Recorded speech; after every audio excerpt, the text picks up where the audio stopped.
오늘 이제 이렇게 판매사 또 우리 다이아몬드 마스터 이렇게 승급식을 하다 보니까 옛날 생각이 좀 나네요.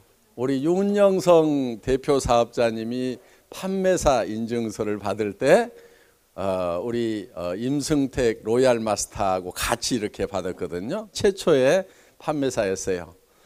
그때요 정말 판매사를 하는구나 하는 그런 눈빛으로들 이렇게 보고 있었어요. 그리고 그때는 팀장은 무지무지하게 높았어요. 그래가지고 야 정말 팀장 되면 회사가 노트북 컴퓨터를 줄까? 이렇게 생각하는 분들이 많았어요. 회사에 노트북 컴퓨터가 회장 거 하나밖에 없는데 짓고 주려나? 이렇게 생각하는 사람들도 그때는 많았던 시절이 있었습니다. 그런데 지금은 한 1,000몇백 대, 거의 2,000대 가까이 아마 노트북 컴퓨터가 이렇게 증정이 됐을 거예요. 그러니까 정말 그때는 이 노트북 컴퓨터 받는 것이 꿈처럼 이렇게 느껴지는, 한국에서는요 이렇게 그 판매사 돼도 여기 올라오지도 않습니다.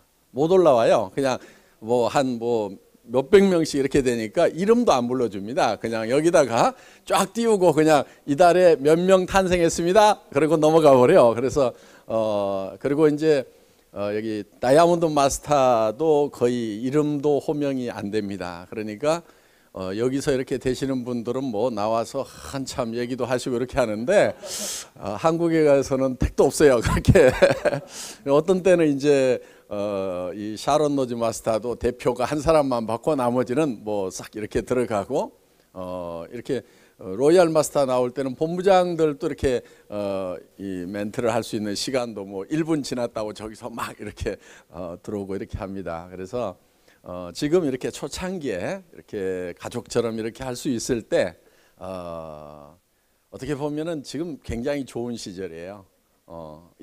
나중에 한 2, 3년 후에는 이 장면이 분명히 이렇게 좋은 추억이 되리라고 생각을 합니다. 그때 우리가 처음 판매사 나왔을 때, 팀장 나왔을 때 모였던 숫자가 아마 이 정도 됐을 거예요.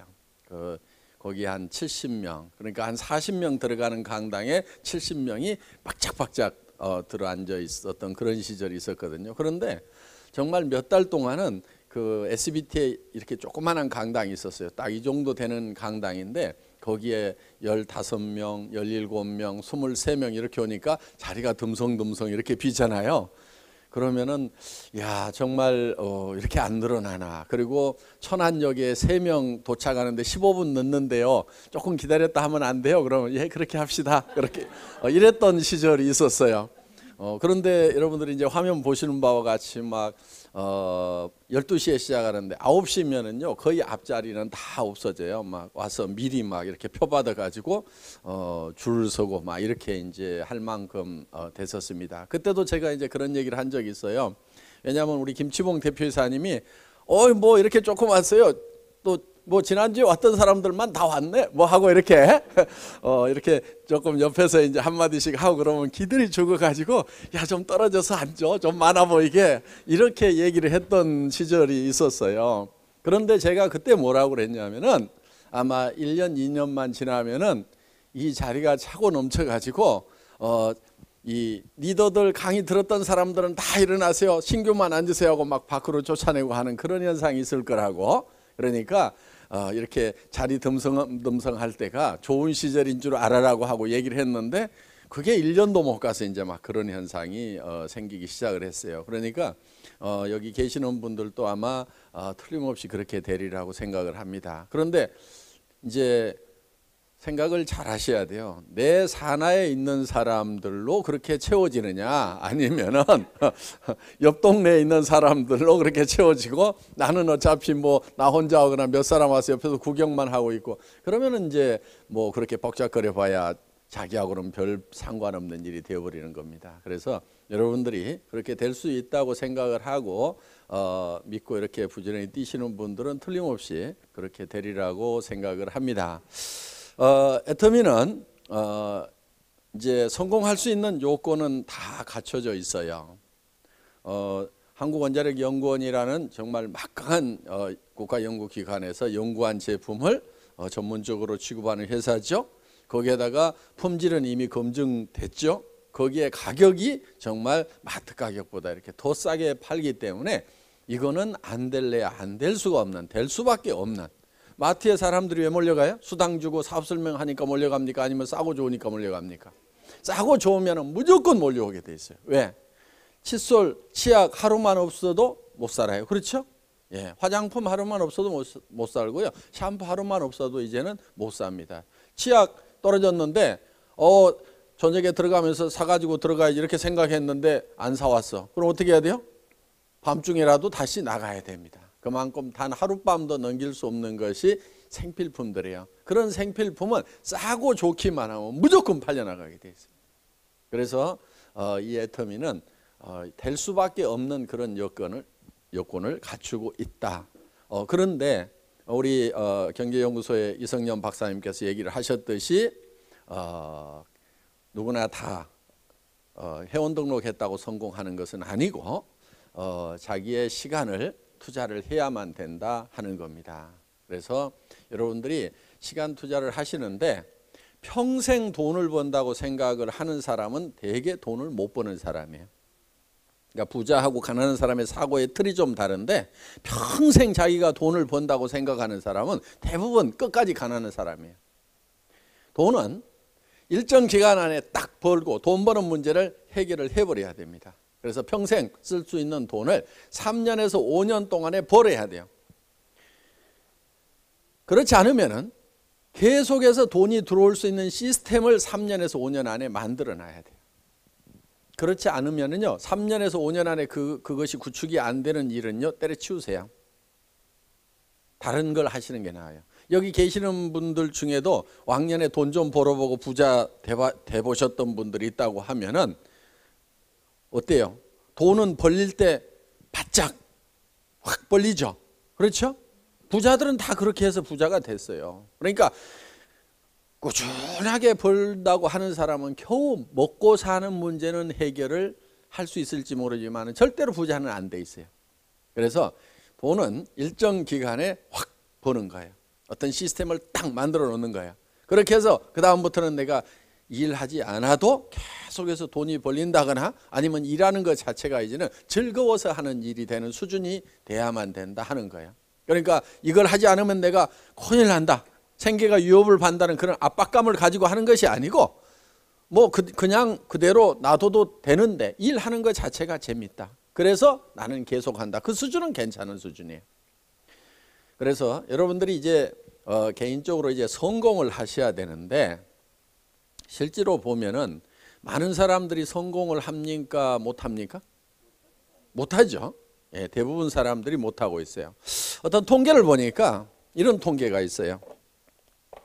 대개 0세에서부터 시작해서 30세까지 일을 하고 보통은 60세까지 일을 하고 90세 정도까지 삽니다. 그러면은 이 30년 동안은 대개 준비를 하는 기간이죠. 공부하는 기간이죠. 대개 한 30년 정도는 일을 나름대로는 열심히들 합니다. 그리고 한 30년을 노후를 보통 보내게 되는데 이 60세쯤 됐을 때 30년 동안 준비하고 30년 동안 나름대로는 잘 살아보겠다고 열심히 일을 한 결과 통계를 내보니까 1%의 사람들만이 부자, 즉 성공자가 되어 있고 4%의 사람이 경제 문제를 해결을 했고, 그러니까 부자는 아니지만은 먹고 사는 데는 지장이 없는 거예요. 약 10%의 사람은 이제 은퇴를 해야 되는 나이인데도 생계를 위해서 하루하루 벌어먹기 위해서 계속 일을 해야 되는 이런 상황에 놓여 있고 15% 정도의 사람은 타계를 했더라 이거예요. 나머지 70%의 사람이 빈곤 상태에서 일도 없는 상황에서 노후를 맞이하게 되더라 하는 겁니다. 이게 오래전 통계이기 때문에 꼭 맞는다고 이렇게 볼 수는 없지만은 개략적으로 공감이 가는 부분은 있습니다. 그래서 정말 많은 사람이 성공을 하려고 그러는데 5% 사람만이 성공을 하고 실제로 95%의 사람들은 인생이 실패가 되더라 하는 거예요. 그럼 왜 이렇게 많은 사람들이 실패를 하는가? 결국 30년 동안이나 준비를 하고 30년 동안이나 나름대로 잘 살아보겠다고 악착같이들 살았는데 왜 이렇게 많은 실패자가 나오는가 하는 거예요. 여기 미국에 카네기라는 사람이 있었습니다. 철공왕. 그런 아주 가난한 집의 아이로 태어났어요. 그런데 아주 부자가 됐습니다. 자기가 다시 가난한 집의 아이로 태어난다고 하면은 자기는 다시 부자가 될 수 있겠는가를 생각해 보니까 자기는 100% 부자가 될 수가 있는 거예요. 그리고 다른 사람들을 보니까 부자가 될 수가 있는데도 부자가 되지를 못하고 있는 모습을 발견을 한 거예요. 자기는 다시 가난한 집의 아이로 태어난다고 하더라도 100번을 태어나도 100번 다 부자로서 생을 마칠 수가 있더라 하는 거예요. 그거는 어떻게 하면 성공을 할 수 있는지, 어떻게 하면 부자가 되는지 하는 성공의 법칙을 본인은 알고 있었던 거예요. 많은 사람들이 인생을 실패를 하는 이유가 어떻게 성공하는지 그 성공의 법칙을 모르고 있고 학교에서는 더더욱 가르치지 않았고 그래서 어떻게 성공하는지를 모르고 있더라 이거예요. 그래서 이 성공의 법칙이라는 것을 알면은 누구든지 성공을 할 수가 있겠다.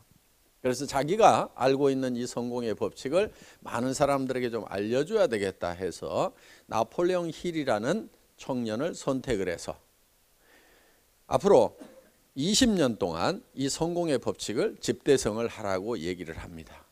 그런데 이 성공의 법칙이라는 것은 이 법칙대로만 하면은 성공을 하는 거예요. 성공을 하는데 그럼 이 법칙이라는 것은 누가 아무렇게나 정한다고 해서 법칙이 되는 것은 아니다 하는 겁니다. 마치 어떻게 보면은 북쪽은 이미 정해져 있습니다. 오늘 여기 뉴저지에 오다 보니까 전 지금 동서남북이 헷갈려요. 북쪽이 어디죠? 북쪽을 한번 가르쳐 보세요. 북쪽이 이쪽이에요? 그런데 저쪽이라는 분도 있어요. 그런데 이쪽이 보니까 다수결로 봤을 때는 이쪽이 맞는 것 같아요. 그래서 오늘부터는 이쪽을 북쪽이라고 하겠습니다. 그렇다고 꼭 이쪽이 북쪽인지 아닌지는 모르는 거예요. 자, 뭘 가지고 확인을 해야 됩니까? 나침판을 가지고 대봤더니 저분 혼자 저쪽이라고 그랬는데 저게 맞을 수도 있어요. 그러면은 모든 사람이 다 이쪽이라고 주장을 했더라도 나침반이 가르치는 북쪽이 바로 북쪽이 된다는 겁니다. 그렇기 때문에 북쪽이라는 것은 이미 정해져 있다 이거야. 그래서 이거를 스티븐 코비는 정북향의 원리다 이렇게 얘기를 했습니다. 이거는 일종의 자연 법칙인 거예요. 그러니까 이 자연 법칙이라는 것은 누가 함부로 만들어내 가지고 이것이 법칙이라고 주장한다고 해서 그것이 법칙이 되는 것은 아니고 이미 법칙은 나와 있다 하는 겁니다. 그러니까 이 자연 법칙은 예를 들면 농부가 농사를 지을 때 자연 법칙대로 농사를 지어야 돼요. 자기 마음대로 농사를 지어 가지고는 농사가 되지 않습니다. 자, 여기는 이 북미에는 북미에 맞는 이 자연 법칙이 있어요. 그럼 그 자연 법칙에 맞춰 가지고 농사를 지어야만 된다 하는 겁니다. 예를 들면은 필리핀이나 베트남 같은 경우는 쌀 농사를 지을 때 아무 때나 심고 아무 때나 거두어도 됩니다. 한쪽에서 모짜리 해서 한쪽에서 심고 있고 한쪽에서는 벼베기를 하고 있어요. 항상 여름이기 때문에 1년에 산모작을 하고 아무 때나 심고 아무 때나 거둬도 상관이 없습니다. 거기는 자연 법칙이 그렇게 되어 있어요. 그런데 예를 들어서 한반도에서 아무 때나 심고 아무 때나 거두려고 하면은 그거는 어떤 사람은 되기도 하고 어떤 사람은 안 될 거예요. 예를 들어서 가을에 모신기 하고 있는 사람은 틀림없이 안 될 겁니다. 그래서 그 자연에 맞는 자연 법칙대로 농사를 지어야만 된다 하는 겁니다. 그래서 이 자연 법칙은 농장의 법칙이라고도 할 수가 있다.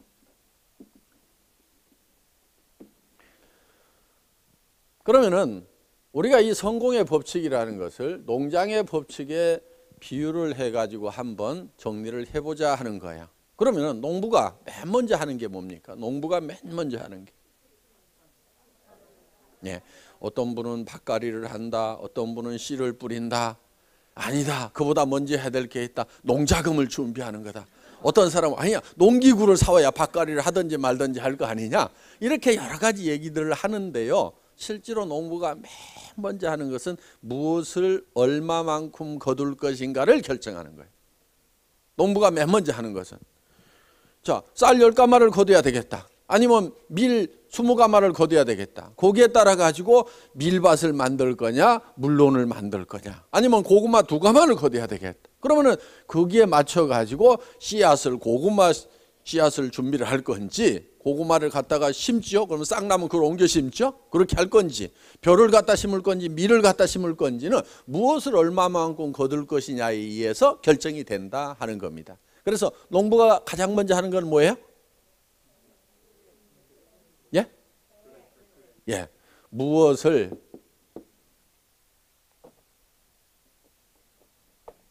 첫 번째가 무엇을 얼마만큼 거둘 것인가. 농부는 반드시 이거를 먼저 생각을 해요. 그 다음에 이제 심고 뭐 가꾸고 그러다 보면은 봄에 머릿속에 생각했던 것이, 머릿속에 있던 것이 창고로 들어오게 되어 있다 하는 겁니다. 그러니까 이건 자연 법칙이에요. 그러면은 우리가 성공을 하려고 하면은 성공도 마찬가지로 내가 무엇을 내 인생에서 얼마만큼 거둘 것이냐, 즉 내가 어떤 사람이 될 것이냐 하는 거예요. 내가 어떤 사람이 될 것이냐, 내가 무엇을 얻을 거냐, 무엇을 얼마만큼 거두실 거죠? 그런데 이런 질문을 받으면 되게 좀 막연합니다. 막연해요, 되게. 그런데 이게 막연해 가지고는 절대로 될 수가 없다는 겁니다. 예를 들면은 농부의 머릿속에 뭐를 얼마만큼 거둘 것인지가 막연해. 밀을 한 대가만이 해볼까? 그러다가 밀이 갑자기 쌀로 바뀌기도 하고, 아니야, 땅콩이야. 여기에 온갖 잡곡을 섞어 놓은 것처럼 혼돈이 돼 있다고 생각을 해보세요. 그러면 농사가 지어지겠느냐 이거예요. 고구마도 섞여 있고 뭐 감자도 섞여 있고 옥수수도 섞여 있고, 이렇게 해가지고는 어떤 것도 거둘 수가 없다 하는 거예요. 우리 머릿속에 내가 어떤 사람이 돼야 되고 뭐를 얼마만큼 내 인생에서 거둘 것인가 하는 것이 뚜렷하게 정확하게 되어 있지가 않으면은 그 인생 농사는 실패할 수밖에 없다 하는 거예요. 그러니까 우리가 맨 먼저 해야 될 게 뭐냐면 내가 어떤 모습으로 내 인생에 가을거지를 할 거냐 하는 것이 뚜렷하게 정리를 하는 것이 가장 먼저다 하는 겁니다. 이 내가 어떤 모습으로 될 건지가 내 머릿속에 들어오지 않으면 절대로 내가 바라는 삶이 이루어지지가 않는다 하는 거예요. 자, 농부의 머릿속에 들어있는 이 쌀 10가마가 가을에 창고에 그대로 들어오게 되어 있습니다. 만약에 봄에 고구마 2가마를 생각했다고 하면 그 고구마가 가을에 곡간에 들어오게 돼 있다 이거예요. 땅콩 2가마를 생각했으면 땅콩이 들어오게 돼 있다 이거예요. 그런데 아무것도 생각을 안 했는데 그게 어느 날 곡간에 들어오더라? 이건 농장의 법칙이 아닙니다. 그리고 이 머릿속에 온갖 것이 잡곡처럼 막 섞여 있어. 먹을 때는 잡곡으로 먹을지 모르지만 농사는 각각 따로따로 다 지어야 됩니다. 그래서 이 머릿속에 뚜렷하게 정리가 되어 있어야만 된다 하는 거예요. 내가 어떤 모습으로 성공을 할 건지. 그런데 이제 우리가 90세쯤 됐어. 이제 갈 곳으로 가야 됩니다. 그렇죠? 우리가 갈 곳으로 가야 되는데 이렇게 올라가서 영생을 얻을 거냐, 그냥 나의 최종 목적지는 어디에? 예. 여기 관 속에 이렇게 몰이 이렇게 있습니다. 이걸로 끝날 거냐 하는 것은 대단히 중요한 부분입니다. 그렇죠? 이 기간 동안은 사실 얼마 안 되는 거예요. 지금 여기 계시는 분 중에 50년 후에 계속 살아 계실 분은 제가 보니까 거의 잘 안 보여요. 지금 보니까 저도 뭐 50년 후에는 반드시 없을 거라고 확신을 합니다. 그러니까 거의 저기 애기 있네. 저건 틀림없이 있을 거야. 50년 후에도. 너는 이제 애터미의 그때 아마 최고 임페리얼 마스터가 돼가지고 아마 잘 살고 있을 거다. 너는. 나머지 분들은 다 이쪽 여기 들어가 계실 거고 뭐 하여간 올라가거나 뭐 땅으로 내려가거나 뭐 그렇게 했을 거라 이거예요. 그러니까 여기가 사실은 50년 후에 봤을 때는 다 무덤이죠. 그렇죠. 여기 이제 합장을 한 겁니다. 우리 애터미에서 그동안 같이 열심히 살았으니까 한꺼번에 묻자 그래가지고 지금 여기 이제 묻혀 있는 거예요. 같이. 자, 저는 이쪽으로 가서 끝나는 것이 아니고 이쪽으로 다 가시기를 진심으로 바랍니다. 예, 그런데 여기까지 가는 것은 그 주여 내가 믿나이다 그 책 열심히 읽으시고 또 나중에 우리 그 저자를 한번 초청하면은 그때 참석을 하셔가지고 듣기로 하고 오늘은 이제 여기까지 어떻게 갈 거냐. 그렇죠? 이왕이면은 뭐 죽을 때 죽을 값이라도 잘 살다 죽는 게 좀 낫겠죠. 그렇죠? 근데 어떻게 사는 게 잘 사는 거냐 이거예요. 어떻게 사는 게 잘 사는 거예요?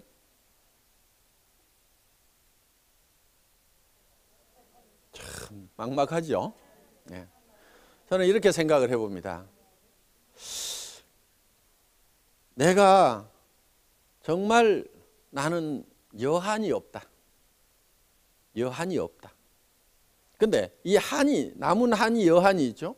이 한이라는 것은 원하는 것을 하지 못하면 한이 맺혀요. 보통 우리가 원한 이렇게 붙여가지고 하지만은 원하는 것을 다 하면은 한이 안 맺히고 원하는 것을 다 하지 못하면은 한이 맺히도록 이렇게 되어 있어요. 그러면은 내가 원하는 게 뭔지를 찾아가지고 이거를 다 하면은 한 없는 삶, 여한이 없는 삶을 살 수가 있다 하는 겁니다. 그럼 원하는 게 뭐예요? 행복한 거. 예, 어떻게 하면 행복해지죠?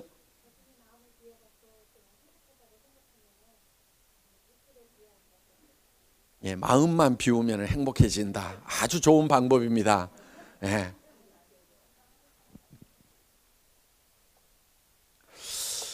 견해가 다 차이가 있을 것 같아요. 차이가 좀 있는데 이렇게 하는 방법이다 저렇게 하는 방법이다 있는데 우리가 이 원하는 것이 무엇인지 상당히 복잡하고 많습니다. 이것도 원하고 저것도 원하고 돈만 있어도 되는 것 같지는 않아요.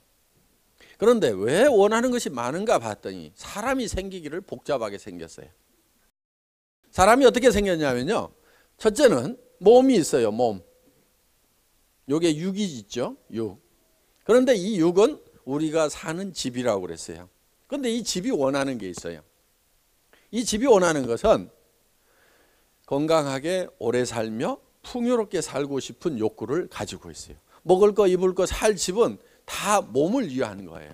그리고 건강도 몸을 위한 거예요. 그런데 몸만 건강하다고 그래가지고 끝나는 것이 아니고 우리는 영도 있고 혼도 있어요. 보통은 영혼 이렇게 붙여가지고 그냥 하나로 이렇게 생각하는 경향이 있는데 우리가 이 영하고 혼하고는 조금 구별을 하는 것이 필요합니다. 그래서 우리의 영의 활동이 거의 죽어 있다 보니까 이 영하고 혼하고를 거의 구별을 안 하고 하는 경우가 있어요. 쉽게 얘기를 하면요. 우리가 컨트롤 가능한 것은 혼의 영역이고 컨트롤이 잘 안 되는 부분이 있어요. 이런 부분이 영의 부분이라고 생각을 하시면 돼요. 예를 들면은 영의 활동은 양심 같은 거 이런 거예요. 양심. 양심은 자기가 마음대로 컨트롤 됩니까 안 됩니까? 잘 안 되죠. 도둑놈은요 양심이 없으면 직업상 굉장히 편할 거예요. 그런데 그 양심이라는 것이 있어가지고 이 직업에 방해가 많이 됩니다. 그러니까 자기가 컨트롤이 잘 안 되는 거예요. 이런 부분들이. 그리고 또 어떤 시간의 개념, 영원을 생각하는 이런 부분들, 이런 것은 영적인 부분들이에요. 예를 들면은 동물은 영이 없어요. 그러다 보니까 시간에 관한 개념이 거의 없습니다. 동물은. 그러니까 개나 원숭이가 늙었어. 아, 이제 내 견생이 끝나가는구나 하고 고민하고 있는 개 혹시 보셨어요? 전혀 고민 안 합니다. 그냥. 그래서 거기는 이제 이 혼하고 육만 있어요. 이게 편하고 이거 주인이 이렇게 쓰다듬어 주고 그러면은 그냥 꼬리 흔들고 그냥 좋아합니다.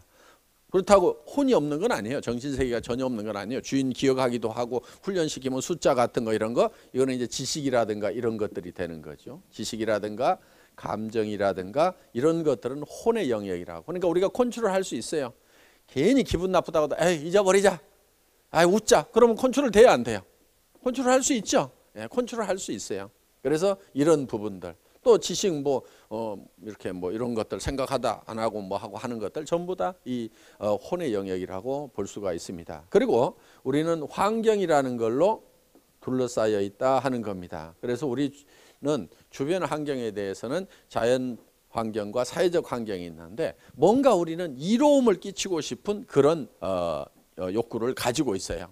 그래서 이 육은 건강하게 오래 살며 그리고 풍요롭게 살고 싶은 욕구를 가지고 있어요. 한마디로 잘 살며 그 다음에 이 영은 어떤 영혼이라든가 사랑이라든가 이런 것들이에요. 그리고 이 양심 같은 거는 동물에게는 없어요. 걔가 이웃집 아저씨 뒷다리를 콱 물어버렸어. 그랬더니 저녁에 내가 조금만 참을 걸 하면서 양심의 가책이 느껴져 가지고 낑낑거리고 있는 개 혹시 보셨어요? 사람은 아무리 약한 사람도요 이런 생각이 듭니다. 내가 좀 참을 거 이렇게 생각이 들지만은 개나 뭐 이런 짐승들은요 전혀 이 양심이라는 게 없어요. 그래서 이건 이 양심이라는 것은 하나님이 창조주가 우리 속에 넣어놓은 하나님의 등불이다 이렇게 돼 있어요. 그러니까 이 양심의 불빛에 의해 가지고 우리가 이 선악을 이렇게 구별하도록 이렇게 되어 있습니다. 그런데 이 양심을 자기가 자꾸 무시하면은 이 양심도 희미해져요. 그렇다고 없어지는 건 아닌데 희미해지고 양심의 소리가 점점 적어지는 것은 사실이에요. 그런데 이 양심에 따라서 양심에 충실하면은요 양심의 소리가 굉장히 커집니다. 그래서 우리가 이제 이 양심적인 사람이 되는 겁니다. 그래서 우리는 이 영은 사랑하고 사랑받고 싶은 그런 욕구도 가지고 있어요. 그 다음에 우리는 이 미지의 세계에서 알고 싶은 배우고 싶은 지적 욕구를 혼은 가지고 있습니다. 그리고 사회와 이 자연에 대해서 우리는 공헌하고 싶은 삶을 살고 싶은 욕구를 가지고 있어요. 그래서 이 네 가지가 골고루 다 만족이 되어야만이 우리는 여한이 없는 삶을 살 수가 있다 하는 겁니다. 예를 들면은 이런 거예요. 아이고 내가 건강하지 못해갖고 비실비실 살았어. 한이 맺혀 안 맺혀? 맺히죠? 얼마 살지도 못하고 죽었어. 맺혀요 안 맺혀요? 맺히죠? 그 다음에 맨날 찢어지게 가난하게만 살았어. 한이 맺혀 안 맺혀? 맺히죠? 내가 그냥 양심불량만 하고 살았어. 한이 맺혀 안 맺혀요? 맺히죠? 죽을 때 되면 다 그래요. 그리고 내가 사랑하는 사람도 없고 날 사랑해 주는 사람도 없어. 그 다음에 나는 못 배웠어. 한이 돼요 안 돼요? 되죠? 그리고 맨날 불같이 화가 나가지고 남이나 미워하고 그냥 속이 막 부글부글 끓어가지고 그냥 이렇게 평생을 살았어.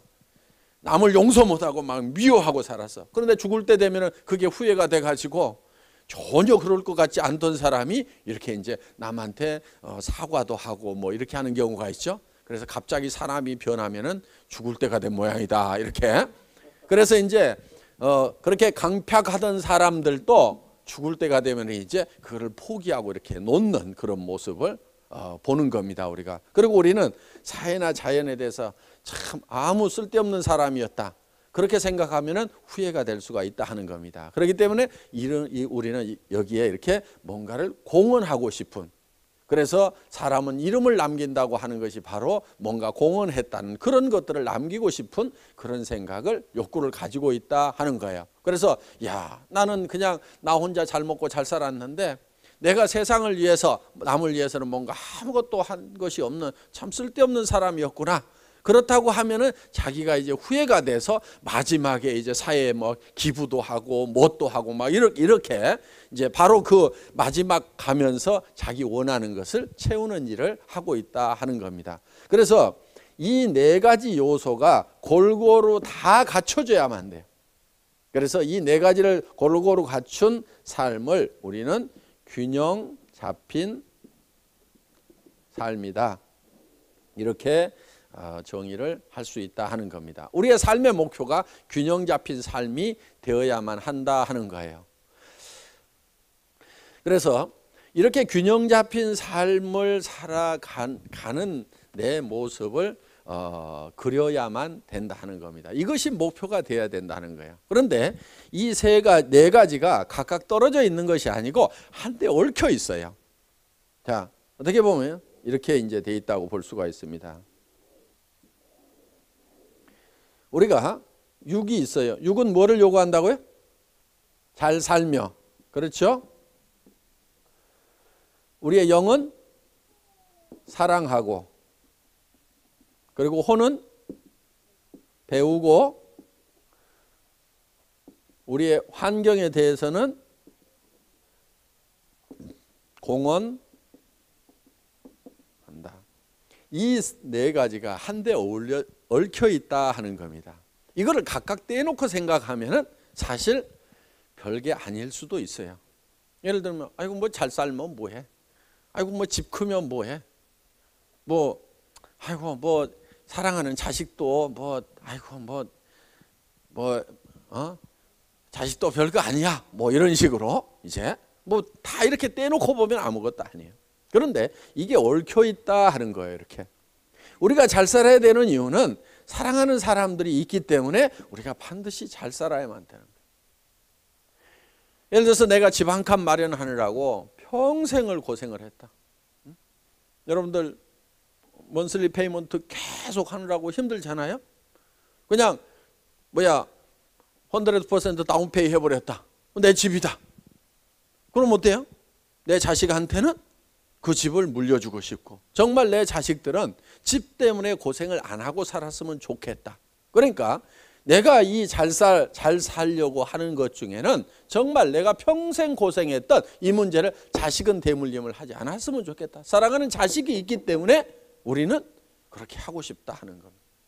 그리고 또 배우니까 잘 살아야 되겠다 하는 것을 알게 되고, 또 우리 주변에 우리가 도와줘야 될 사람들, 정말 뉴스를 본다거나 이렇게 하면 정말 어려운 사람들도 있고, 또 내 형제간들이나 친척들이나 이런 사람들 중에서 아픈데 치료를 제대로 못한다거나, 또 어떻게 보면 부모님인데도 정말 아파서 간병인이 필요한데도 제대로 간병을 못 해드린다거나, 치료를 제대로 못한다거나, 심지어는 치아가 부실한데도 제대로 고치지도 못한다거나, 평생을 이렇게 어떻게 어렵게 살아가는 그런 분들을 생각을 할 때 정말 내가 잘 살아야 되겠다는 이 열정이 바로 여기에서 나온다 하는 겁니다.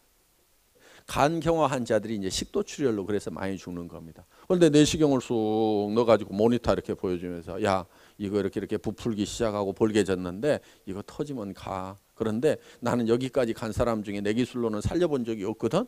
그래가지고 저보다 한 4년 선배들이 또 두 사람이 또 죽었어. 그래가지고 그 선배들하고 똑같은 코스니까 오지 마 그러는 거예요. 아이고, 그때야 야 정말 죽는구나 하는 생각을 이제 한 거예요. 왜? 내 몸을 내가 직접 내 눈으로 보니까 이건 딱 틀림없이 죽게 생겼는 거예요.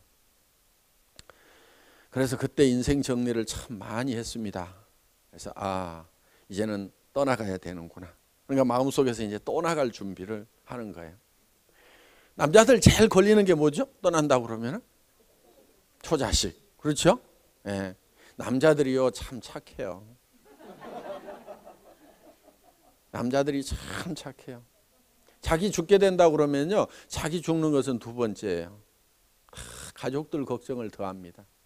남자들마다 다 그래요. 그러니까요, 지금 이렇게 우리 남편은 참 나한테 관심 있는지, 가족에 관심 있는지 없는지 모르겠어 하고 불평불만 가지고 계시는 분들이요, 그 불평불만 하지 마세요.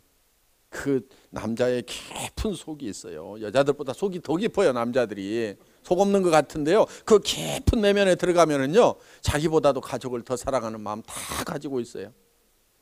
여자들이 그걸 잘 몰라요.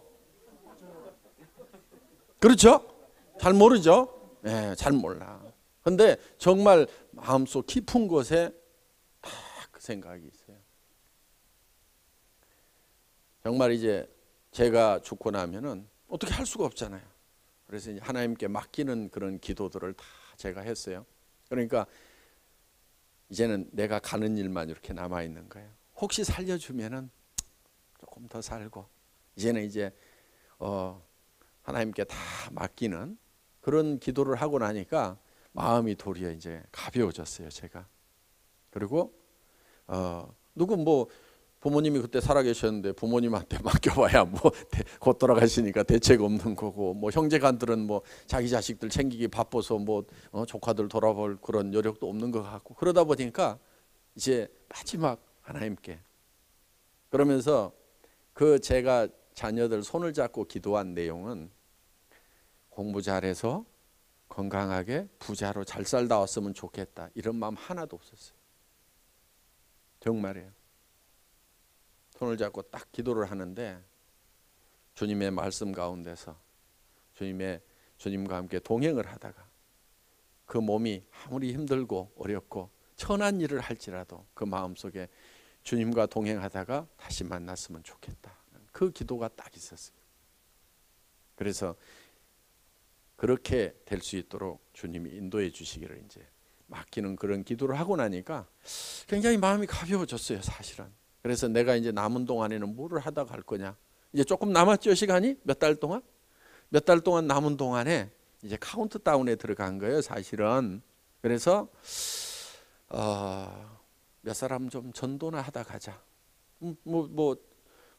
이제 뭐 다른 거는 별로 없었어요. 이제 떠나려는 참이니까 그동안 너무 좀 게으르게 신앙생활을 했던, 게으르게 살았던 그런 부분들이 좀, 그래서 주님 앞에 갔을 때 야, 너 뭐하러 왔냐 그러면은 열심히 돈 벌고 먹고 살려다가 이 말이 잘 안 되겠더라고. 그래서 마지막에 내가 조금 가가지고 조금은 그래도 이거 막판에 조금 했습니다 하고 이렇게 내놓을 거리가 좀 있어야 되겠다 해서 그때 사실은 입 다물고 있다가 이제 전도를 하기 시작을 했었습니다.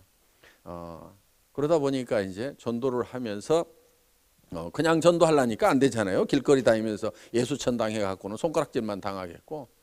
그래서 마침 그때 이제 우리 애터미를 만나게 되면서 이제 이거를 좀 싸게 이렇게 공장에서 가져오는 대로 줘야 되겠다. 그러면은 그 물건 싸게 받기 위해서 사람들이 오면은 자꾸 이제 성경 얘기하는 거예요. 듣기 싫어서 가면은 또 그래 열심히 팔다가 또 떨어지면 오세요. 그래 오면은 또 성경 얘기하고 또 이렇게. 그러면 그 중에는 이제 듣는 사람도 있고 그냥 물건만 받아갖고 싹 가는 사람도 있고, 어떻든지 간에 이제 이렇게 하다 보니까 사실은 이 애텀이라는 회사가 만들어지게 된 겁니다. 그러니까 이 애텀이라는 회사를 처음부터 회사로 기획을 안 했어요. 맨 처음에 만든 그 노트북에는 사실 회사로 되어 있지 않고 판매자 조합 이렇게 만들어 놨어요. 나도 팔고 그다음에 판매원 들어오면은 그냥 공장도 가격에 내가 봉사하면 되잖아요. 그렇죠? 가서 사올 때 조금 더 사와 그렇게 나눠주면 되고, 이렇게 해서 다 판매자 조합이 되고 나중에 일거리가 많아지면은 자 100원씩 200원씩 떼세요. 이 여직원 월급 하나 주게요. 이렇게 해가지고 또 월급 주고 그런 일 시키고 이렇게 각자가 다 팔면은 좋겠다는 그런 생각에서 세일즈 유니온을 하나 만들어야 되겠다. 사실은 이렇게 시작을 했는데 그게 사람들이 너무 많이 온 거예요. 공장에서 가져온 대로 막 싸게 주니까 사람들이 너무 몰려와 가지고 사실은 법인 형태로 회사를 차릴 수밖에 없는 이런 상황에서 이 회사가 사실은 만들어진 겁니다. 그러니까 사원부터가 영혼을 소지 생각을 경영한다. 맨 먼저 그렇게 써놓은 것도 바로 이제 그 출발 자체가 그렇기 때문에 그렇습니다. 그러니까 제가 이제 그런데 사실은 살다 보니까 건강도 점점 회복도 되고 그래요. 그래서 이게 금방 안 죽을 모양이다 그러고 지금 이러고 있습니다. 한번 이 간에도 큰 데미지를 입고 그랬으니까 한 70살까지만 살아도 잘 사는 것 같다. 어떻게 보면 이미 보따리 싸놓고 있는 나그네 인생을 실제로 지금 제가 살고 있는 겁니다. 그러다 보니까 아마 여기 계시는 분들 중에는 종교가 기독교가 아니어서 굉장히 불편한 분도 있으시리라고 생각을 합니다. 그런데 사업만 할 것 같으면은 괜히 그런 분들 불편하게 해가지고 뭐 가시도록 하고, 뭐 어떤 분은 나가기도 해요. 실제로 얘기하다 보면은.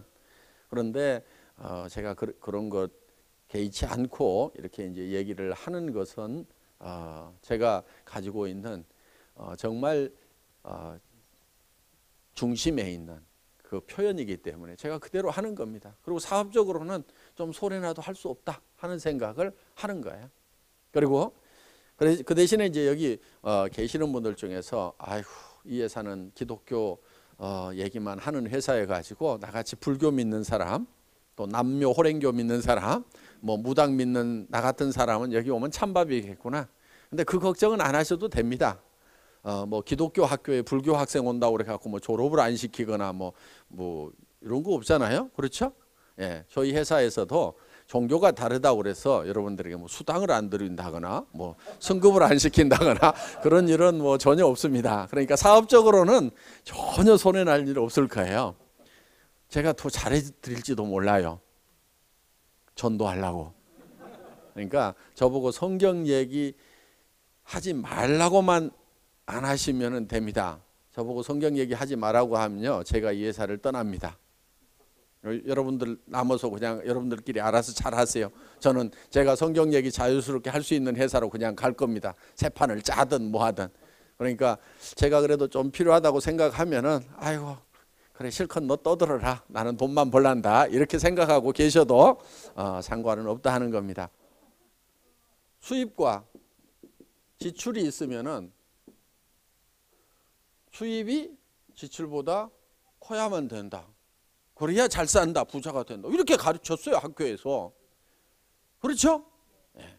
그런데 이대로 사는 사람들, 수입에 맞춰가지고 지출하고 있는 사람 치고 잘 사는 사람을 못 봤어요, 제가. 맨날 그렇게들 살아요. 적은 수입을 어떻게든 아등바등 쪼개가지고 그 수입에 맞춰갖고 지출을 하고 있는 사람들이 있어요. 그 사람들은요, 부자가 안 돼요. 죽지는 않지만은 부자가 안 돼요. 그럼 어떻게 해야 되느냐? 이렇게 해야 돼요. 지출을 어떻게 할 건지를 먼저 다 적어요. 그랬더니 최소한 2만 불이 나왔어. 그러면은 여기에 맞춰 가지고 2만 불짜리 일자리를 찾으면 되는 거예요. 요게 부자 되는 방법이에요. 그런데 이 부자하고 가난한 사람들하고는요, 이 사고의 틀이 달라요. 가난한 사람들은 어떻게 생각하냐면요, 큰 돈을 버는 것은 힘이 든다고 생각을 해요. 자, 한 달에 5천 불 버는 것보다 5만 불 버는 것은 10배나 힘이 든다고 생각을 해요.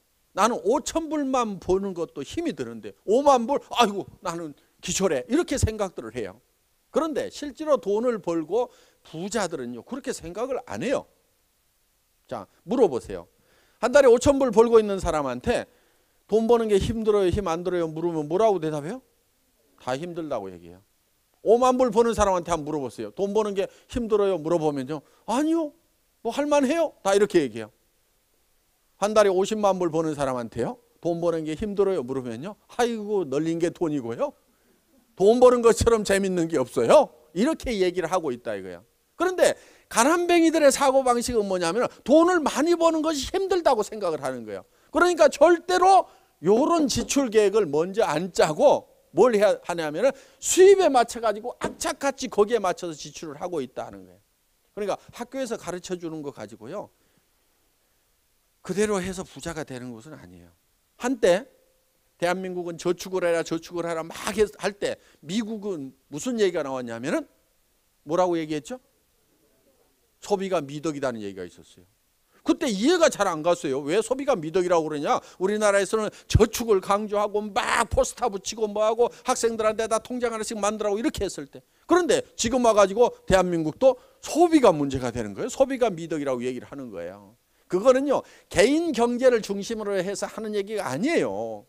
고시경제를 중심으로 해갖고 얘기를 하기 때문에 그런 얘기가 나오는 거예요. 그때 미국은 이미 공장 다 지어놓고 물자가 넘쳐나니까 공장을 돌리려면 소비를 해줘야 되는데 소비를 안 하고 있으니까 이게 문제가 된다 이거예요. 지금 일본이나 미국이나 한국이나 다 뭐가 문제냐면 소비가 문제인 거예요.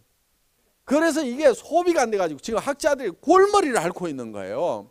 그러면은 지금 개인이 성공하느냐 안 하느냐에 국가는 별 관심이 없어요. 어디에 관심이 있냐면은 국가 경제가 돌아가느냐 안 돌아가느냐, 여기에 포커스를 맞춰가지고 모든 정책들을 지금 발표를 하고 가르치고 있단 말이에요. 그래서 대한민국도 이미 공장 다 지어놨으니까, 우리가 처음에는 공장 지을 돈이 없으니까 저축을 강조를 했어요. 그런데 그때 저축해가지고 부자 된 사람보다는요, 저축한 돈 빚내다가 공장 차린 사람들이 다 부자 됐어요. 그렇죠? 그러면은 저축하라고 그럴 때 뭘 했어야 돼요? 빚을 졌어야 돼요. 빚을 졌어야 돼. 그 사람들이 지금 다 재벌되고 회장들이 다 됐단 말이에요. 그 돈 빚내다가 공장 차리고 난리치고 땅 사라고 했던 사람들이. 그러니까 저축을 하면 안 됐어요, 그때. 지금 이 부자의 사고의 틀하고 가난한 사람들의 사고의 틀 차이 때문에 이게 부자가 되고 가난뱅이가 되고 하는 거예요. 그건 능력 때문에 그러는 거 아니에요. 그러니까 나는 공부 못 해가지고 부자가 못 됐다, 그래서 내 자식이라도 공부를 잘해야 된다고 악착같이 자녀들한테 스트레스 주고 있어봐야 그거 별 답 안 나옵니다. 어차피 웬만큼 공부 잘해도 100놈 중에 한 놈밖에 취직 안 되고 나머지 99명은 취직 안 되는 세상이에요. 우리가 어떤 생각의 틀을 좀 바꿀 필요가 있다 하는 겁니다. 그래서 우리는 정말 잘 살아야 돼요. 잘 살아야 됩니다. 그런데 이 잘 살아야 되는 이런 균형 잡힌 삶을 살아가는 내 모습이 한편의 영화처럼 내 머릿속에 그려져야 되는 거예요. 이 머릿속에 그려져야 되는 거예요. 자, 이게 머릿속에 그려져야만이 튀어나와요. 농부가 쌀 10가마를 봄에 머릿속에다 그려 넣었죠. 그게 튀어나와 가지고 가을에 곡간에 들어가는 거예요. 농부는 반드시 뭐를 얼마를 거두겠다는 것이 머릿속에 들어있어요, 안 들어있어요? 들어있어요. 반드시 들어있어요. 어떤 농부들이 다 들어있어요. 그래서 농장의 법칙대로 농사를 짓기 때문에 대부분의 농부들이 농사에 성공을 합니다. 가끔 풍수해가 있고 그래가지고 뭐 2% 5% 뭐 망치는 사람들도 있지만은 농사 지으면 어때요? 대부분 다 목적한 만큼을 대부분 사람들이 다 거둬들이고 있다 하는 거예요. 자, 우리도 성공의 법칙대로만 살면은 대부분 사람들이 다 성공을 할 수가 있어요. 뭐 갑자기 뭐 병에 들거나 사고를 당하거나 하는 뭐 우연히 그런 일을 당하는 경우도 있겠지만은 대부분의 사람들은 다 성공을 해야 된다 이거. 그런데 성공을 하는 데 있어서 그 요건이라는 것을 보니까 꼭 머리가 좋아야만 성공하느냐, 그것도 아니더라 이거예요. 머리 나쁜 사람도 성공을 하더라. 학교를 많이 다녀야 되냐, 그렇지 않은 사람들도 성공자들의 속에는 있더라 이거예요. 또 건강해야만 성공하느냐, 그렇지 않은 사람도 있더라 이게. 예를 들면 루즈벨트 같은 경우는 아주 중증 장애인이었잖아요. 그런 사람도 성공을 하는 거예요. 휠체어만 타고 다니는 사람도. 아주 뭐 에디슨 같이 학교 몇 달 안 다닌 사람도 성공자가 되더라 이거예요. 그래서 그런 이제 성공자들을 쭉 한 500여 명을 분석을 해보니까 공통점이 있었어요. 그 머릿속에 뭔가 확실하게 그리고 있는 게 있더라 이거예요. 그래서 우리 머릿속에도 그거를 그려 넣어야만 된다 하는 겁니다. 그래서 성공한 내 모습을 내 머릿속에다 그리지 않으면은 성공자로 튀어나오지가 않아요. 내가 성공한 모습은 어디서 튀어나오면 내 머릿속에서 튀어나오게 돼 있는 거예요. 머릿속에 원하는 삶이 딱 그려져 있지 않으면 3년, 5년 후에도 똑같은 혼돈 상태에 있을 거예요. 내 머릿속에 그리고 있는 나의 모습이 희미하고 또 정확하게 정리가 되어 있지 않다 하면은요, 3년, 5년 후에도 틀림없이 그런 삶을 살고 있을 거예요. 왜? 보이지 않는 데서 튀어나오는데 이 머릿속에 혼돈 상태에 내 모습이 그려져 있으면 3년, 5년 후에도 혼돈된 삶을 살고 있다 하는 거예요. 그러면은 3년, 5년 전에 그리지 않았으면 지금 그려야 되는 거예요. 그러면 3년, 5년 후에는 틀림없이 내 머릿속에 그리는 삶이 내가 살고 있는 삶이 된다 하는 겁니다. 정말 그런 삶을 사는 모습을 우리 머릿속에 한번 그려보자 하는 거예요. 돈 때문에 막 찌들려가고 사는 것이 아니고 빚 싹 갚아버렸고 그 다음에 먼슬리 페이먼트 하는 거 다 없어졌고 그리고 통장에 그냥 몇십만 불 이렇게 들어있고 그래서 뭐 아이고 한 1, 2년, 2, 3년, 한 5년은 막 그냥 인컴 없어도 그냥 푹 마음 놓고 쉴 수 있다. 그런데 계속 우리는 한 달에 6번 수당 들어오잖아요. 계속 이렇게 들어오니까 아이고 그 돈 다 쓰지도 못해 그냥 뭐 쌓여 있겠지 뭐 돈에는 별 관심 없고 이렇게 살아갈 수 있는 삶의 모습을 한번 그려보자 이거예요. 그런데 그게 먼 나라 얘기가 아니고 우리 애터미 안에도 이미 그런 삶을 살고 있는 사람들이 있어요. 시작할 때 보셨죠? 4천만 원, 5천만 원 들어오는 사람들. 이 사람들은 그렇게 살 수 있어요. 물론 워낙 깊이 지하층을 파고 들어가 가지고 지상층까지 올라오는데 한참들이 걸리더라고. 지금쯤은 좀 잘 살아야 되는데 1년, 2년 동안 빚 갚느라고 정신들이 없어. 그래서 워낙 이렇게 깊이 들어갔던 사람들이 이렇게 지상층까지 올라오는 데는 한참 걸립니다. 이게 이제 지금부터 조금씩 이렇게 이제 층수가 올라가는 것이 보일 거예요. 어떻든 그래도 다 월세 단칸방 살고 막 하던 사람들이 지금은 40평, 50평, 70평짜리 아파트들 샀는지 뭐 어떻게 들어갔는지 하여간 들어가서 살고들 있어요. 그러니까 좀 뭔가 이렇게 삶의 모습들이 조금씩 이렇게 달라져 가는 그런 모습들이 실제로 보입니다. 그런데 그 사람들이 그런 모습이 되기 전에 3년 전, 4년 전에 이 석세스 아카데미에 와서 그걸 그려놨어요. 그래서 내가 정말 어떤 것을 배우고 또 사회적으로도 이렇게 기여를 하면서 살아가는 그런 모습. 이번에 우리 애터미에서 이제 그 바자를 했습니다. 그래서 거기에 이제 모아지는 성금을 가지고 IAEA 국제 원자력 연구소죠. 인터내셔널 그 애토믹 에너지 어소시에이션에서 이 팩트 프로그램이 있어요. 그래서 이 후진국의 암 환자 어린이들을 돕는 프로그램이에요. 그런데 이제 저희가 거기에 이제 기부를 하기 위해서 이렇게 바자회를 했습니다. 그런데 집에 있는 것들을 가져와 가지고 다 싸게 팔았어요. 우선은 우리 주변 사람이 도움을 받아야 돼요. 그러니까 우리 애터미 회원 중에도 좀 어려운 분들이 있어요. 그래서 그분들이 예를 들면 뭐 5분의 1 가격에 10분의 1 가격에 사가니까 일단 도움을 받죠. 그리고 거기서 나온 돈들이 있어요. 그 돈이 이제 816만 8천 원이었는데 제가 이렇게 했어요. 이 돈이 얼마가 나오든지 간에 동일한 금액을 보태 가지고 기부를 하겠다 하는 그런 조건으로 이제 바자회를 한번 합시다. 그렇게 해서 이렇게 이제 모아졌습니다. 그리고 여기 보면은 이제 이 회사 사과가 들어 있는 요 CD가 있어요. 그래서 이거를 이제 15,000개를 만들었는데 이거를 2,000원씩에 팔았어요. 그리고 그 2,000원 전액을 기부를 하겠다. 이렇게 해서 그러니까 이제 이걸 가져가는 분들은 공짜로 가져가고 2,000원씩을 이 팩트에다가 기부를 하는 겁니다. 그럼 회사는 이거 제조 비용이 들어갔을까요? 안 들어갔을까요? 들어갔겠죠?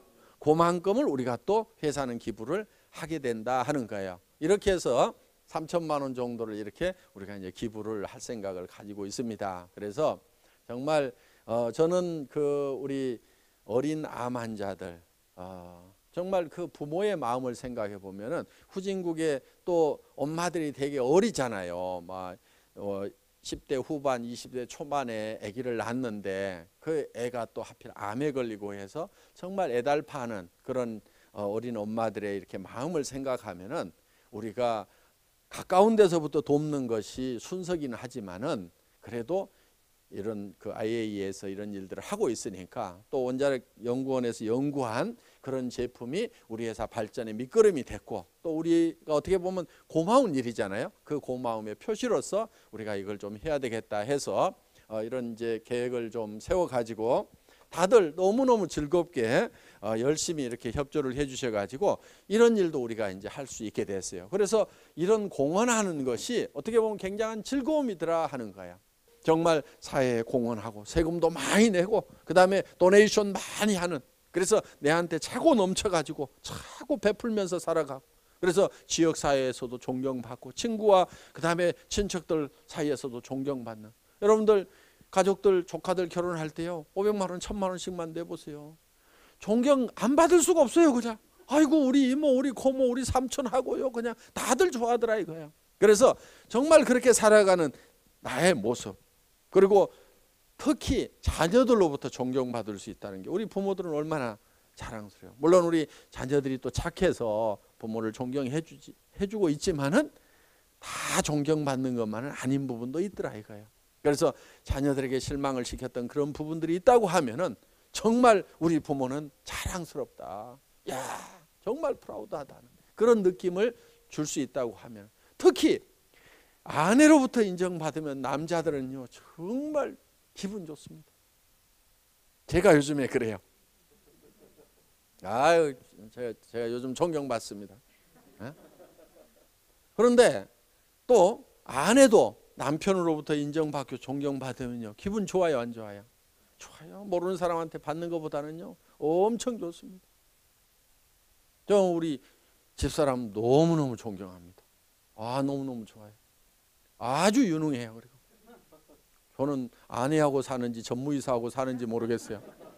정말 생각보다 엄청난 능력 발휘를 막 하는 거예요. 그래서 야, 참 대단하다 하는 그런 생각을 참 많이 해요. 굉장히 지금 푼수 같은 얘기지만은요 솔직한 얘기예요. 지금 워낙 솔직하게 얘기하다 보니까 지금 푼수 티가 막 납니다. 지금 마누라 자랑하면 뭐 팔푼이에 들어간다고 그러는데, 어떻든 저희 부부는 굉장히 이렇게 서로 존경하고 사랑하는, 그러니까 제가 아내로부터 인정받는다는 게 너무 기분 좋은 거예요. 여기도 그런 분들 있잖아요. 지금 배우자한테 이 잡에 대해서, 애터미 사업에 대해서 인정 못 받고 막 하면 어때요? 되게 막 속상하고 그래요. 그러니까요 오늘 여기 오신 분들은 최소한 남편, 아내에 대해서요 막 박수 좀 쳐주세요.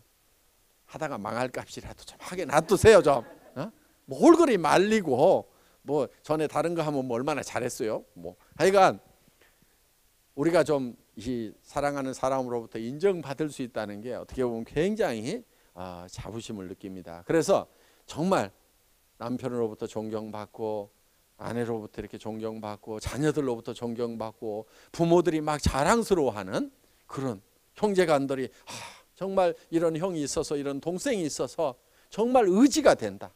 내가 만약에 어떤 살아가다가 어떤 어려움을 겪더라도 나를 도와줄 사람이 있다는 거, 그게 얼마나 주변 사람들에게 이렇게 안정감을 주는지 모릅니다. 그래서 가족이나 친척들에게 이렇게 안정감을 줄 수 있도록, 저 형이 있으니까 내가 하다가 뭐 넘어지더라도 저 형한테 좀 기댈 수 있다.